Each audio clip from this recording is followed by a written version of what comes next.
So here's a challenge. The Netherlands is getting full. In Europe, they are the most densely populated country by a wide margin, but they also have one of the fastest growing populations. Over the past decade, only Sweden and Ireland grew faster, and this is almost entirely driven by immigration. But the Dutch have also made it very difficult for themselves. They have strict environmental rules and spatial planning that made large-scale construction of homes nearly impossible. As a result, they must now build over 1 million homes by 2035. But where are you going to build this? Every square inch of the country already has a purpose. But historically, the Dutch have had a way of fixing this problem. This is the insane plan to fix Dutch housing with hindsight. I've already done a couple of videos in the past about Dutch land reclamation, and historically whenever they needed more land either for food security or to build new homes, they just made more of it. But that expansionist mindset was now believed to be a thing of the past. The Netherlands is arguably the most engineered country in the world.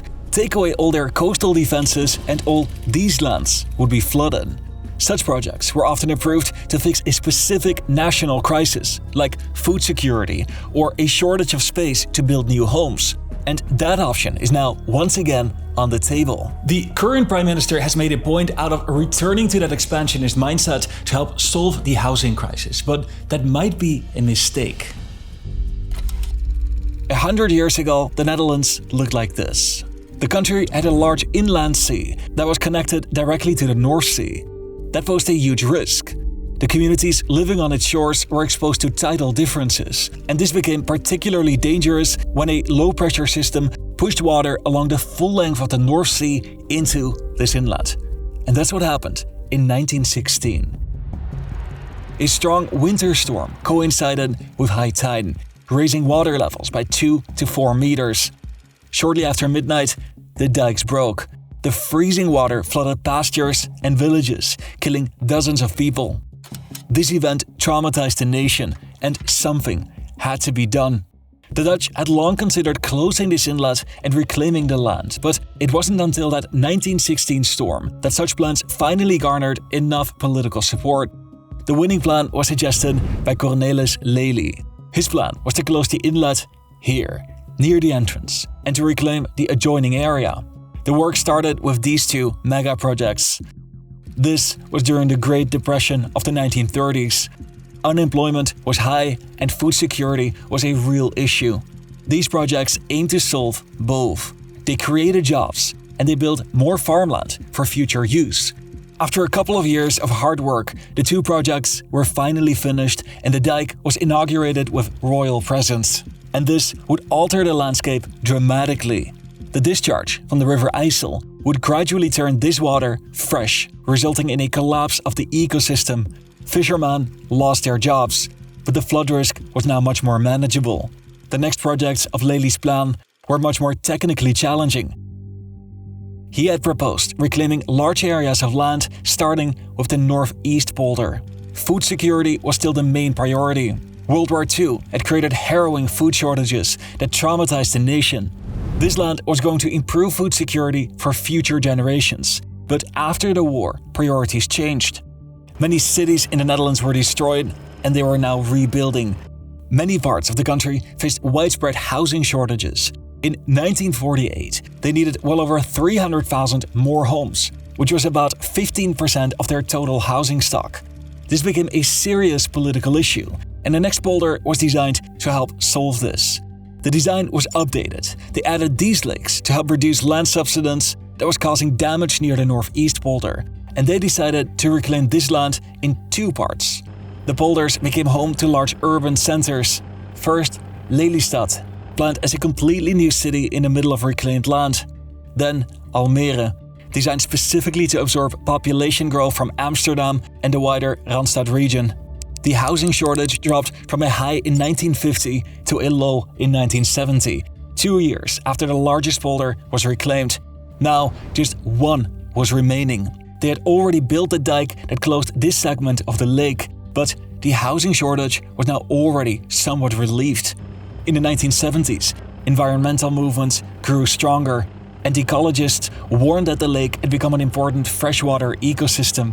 The design was updated several times to reflect these concerns, but ultimately the plan was cancelled. The Netherlands today looks very different. Environmental regulation has grown stronger and the housing crisis has also worsened. Over the past decade, the shortage has increased to 410,000 homes. To put that number into perspective, that's almost the number of homes of Utrecht and The Hague combined. But it has become incredibly difficult to find land that isn't already serving a purpose. Can they just build more? So the Dutch are right now conducting feasibility studies on another major land reclamation project that could help solve the housing shortage. And I'm gonna share in a minute why I'm both very excited and also very skeptical about these ideas. But first, a quick message from our sponsor. And hey, I'm getting a call. Do you also keep receiving phone calls like these? So to me, this is one of the most annoying things in life. I keep answering these phone calls because you never know if it's actually something important. The reason why you're receiving such calls and so much junk mail is because companies can purchase your personal information from data brokers. Your info is currently on dozens of such lists, and that leaves you vulnerable to scams and even things like identity theft. Incogni, the sponsor of today's video, reaches out to such data brokers on your behalf to remove your personal information. By law, they are required to do so. I've been with them for a while, and on my dashboard, I can see how they've been working quietly in the background. They've already removed my info from 253 lists. So it just feels good to know that Incogni has your back. And if you check out their offer, that also helps me making more of these videos. And to incentivize you a little bit further, Incogni is offering a 60% discount of an annual plan if you use my code at checkout. So how can you claim this? You can just go and scan this QR code that is here on the screen, or scroll down and click on the link in the pinned comment or in the description to find out more. And now, let's go back to the video. Nothing in the Netherlands was by accident. The country's landscape is the result of centuries of water management. They sit in the delta of major rivers that naturally tend to change course, and much of the country lies below sea level next to one of the most violent seas on Earth. To keep their feet dry, the country has built thousands of kilometers of dikes that keep the water in a chokehold, and a system of storm surge barriers that are amongst the greatest engineering feats in human history. But they now find themselves in a gridlock. These are the number of new homes the Dutch build each year. Since construction peaked in the mid-1970s, the annual construction has fallen by more than half, while the housing shortage worsens. The Dutch population is growing rapidly, and something has to be done, but it's not that simple. Since 2000, a lot has changed. Migration to the Netherlands has increased substantially over the years, with more people migrating than emigrating from the country. This has driven almost all population growth, and this drove up demand for housing. On top of this, households are getting smaller, which means that fewer people are living in each home, and demand is increasing in a few specific places, mostly large cities like Amsterdam, Rotterdam, and Utrecht. In 2003, plans to reclaim the remaining polder were officially cancelled. And for perhaps the first time in modern history, the Netherlands had the engineering capability to create more land, but they deliberately refrained from doing so. Every part of the Netherlands now already serves a purpose. It is either protected for agriculture, nature, flood protection, or industry. It is incredibly difficult to find space, but another problem emerged. Een groot probleem dat we in Nederland hebben, namelijk het stikstofprobleem. In 2019, the Dutch Council of State ruled that the government nitrogen policies violated European law. Emissions were too high. Op kortere termijn zorgt het er ook voor dat Nederland nu op slot staat. Waardoor wegenbouw, huizenbouw, andere grote projecten vertraging oplopen of soms zelfs niet kunnen doorgaan. Thousands of construction projects suddenly faced delays or cancellations because additional nitrogen emissions could damage protected nature. At the same time, the electricity grid began reaching its capacity. On this map, all yellow areas don't have a waiting list. In the orange areas, there are short waiting lists, but in all the red areas, the grid is completely overpowered and there are long waiting lists. The only major cities that still have some power left over are near Rotterdam and The Hague. The Netherlands was discovering the consequences of decades of extremely dense spatial planning, But the mindset was no longer to simply build more land to solve these issues. En het kost moeite je te realiseren dat ook hier nog niet zo lang geleden het water van de zee golfde. Following a catastrophic flood in the 1950s, the Dutch had now simultaneously set out to enforce the Delta region. This is where most of the country's massive storm surge barriers are now situated. And when the largest constructions were finished in the 1990s, the Dutch had something of a wake-up call. Do you think the house will flood tonight?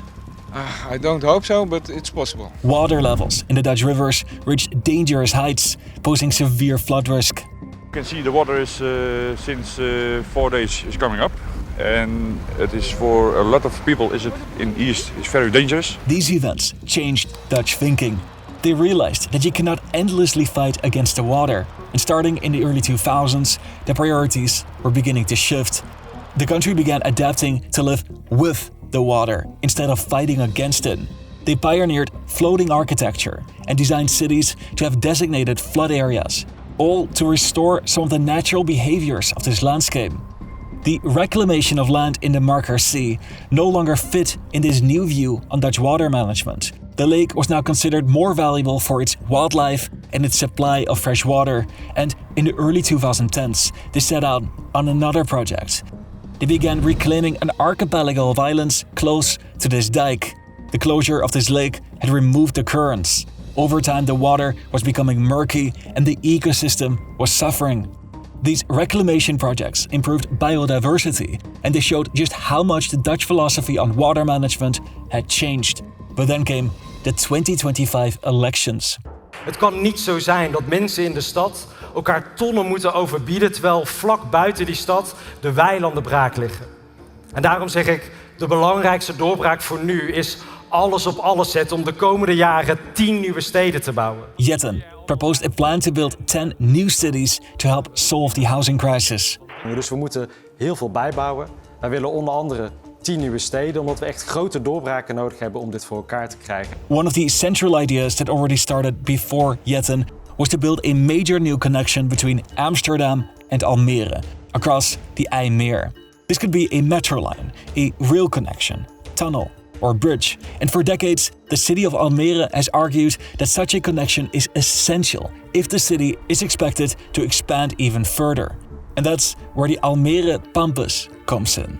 On the western edge of Almere, planners wanted to build a massive new district with roughly 25,000 new homes. The development of this land depends on whether the improved transport links could be built, and those are very costly. Jetten's political party shared an estimate that improved transport links alone would cost about 10 billion euros. And in that context, he shared another proposal. He argued that if the Netherlands is already investing enormous sums into new infrastructure across the IJmeer, then it makes sense to think much bigger. So he and his party proposed reclaiming land to create an entirely new urban expansion that was called I-City. The rough draft would include 60,000 new homes, enough to house 126,000 residents. The cost would be in the vicinity of 20 billion euros. In many ways, the logic behind creating I-City resembles that of Flevoland and Almere, which right now is one of the biggest cities in the entire country. But part of me wants to call bullshit on these ideas. There's a reason why the Dutch are no longer reclaiming land.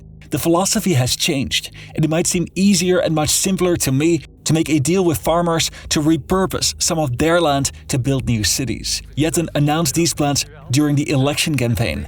The message was to think big, and it seemed to me that he was trying to inspire nationalist sentiments. The feasibility of these plans are now being studied, and perhaps they will move forward. So how can you then fix the housing shortage? Well, it has been done before. After World War II, the Netherlands faced a housing shortage that was much worse than today's crisis. The response was not simply to reclaim Flevoland. The government dramatically increased housing construction across the entire country. Hundreds of thousands of new homes were built. Towns were planned. Infrastructure expanded. And alongside that broader effort, land reclamation created additional space for future growth. Flevoland helped solve the crisis, but it was only a piece of a much larger national strategy. If I-City proves to be more than just a metaphor, it would not solve the shortage. Today, the Netherlands is building far fewer homes than during its former peak, while the housing shortage is increasingly urgent. The solution is simple. You must remove some of the obstacles to construction and treat housing once more as a national priority, whether or not that includes land reclamation. That, to me, is more of a philosophical and strategic question. Does the Netherlands want to return to conquering the sea, or does it prefer to pursue strategies that improve living with the sea? And the reason why I'm skeptical is because the problem is not really a lack of space. The country is full and it is difficult to find space to build. But the core issue is that the Netherlands has created a system of laws and regulations that pose serious obstacles to large-scale construction. And that must be resolved. But then again, who regrets Flevoland? So it's been a very long week in trying to rush to get this video done on time right now, but I hope that you enjoyed how it turned out. So where I live here in Spain, it's been incredibly hot, like the summer has finally arrived. And I know in the Netherlands it's been the same. And that's one of the main reasons why I decided to put so much footage of the Netherlands with snow in here. It was nice to look at. I'd like to continue making these kind of nation-building stories alongside the regular geopolitics and videos on economies of the West. If you have any suggestions for videos that you would like me to make, please write them in the comments below. And once again, thank you for sticking around all the way towards the end. And if you want to watch more, here are 2 more videos that you can consider for your next watch.